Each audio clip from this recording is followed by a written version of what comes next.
మనిషి అన్నిటిలో ఎదగాలనుకుంటున్నాడు. ఇప్పుడు చిన్నపిల్లల్ని చూసానుకోండి, వాడు ఫస్ట్ తరగతి నుంచి రెండో తరగతి అప్గ్రేడ్ అవుతుంటాడు, రెండో తరగతి నుంచి మూడో తరగతి అప్గ్రేడ్ అవుతుంటాడు.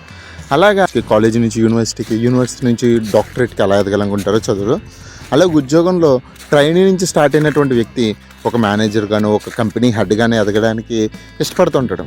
మరి లోకంలోనే ఎదగడానికి ఇష్టపడినప్పుడు దేవునిలో ఎందుకు ఎదగలేకపోతున్నాం? స్పిరిచువాలిటీలో ఎందుకు ఎదగలేకపోతున్నాం? ఎప్పుడు ఎక్కడున్న గొంగలు అక్కడేనా? We should not upgrade on our spiritual life.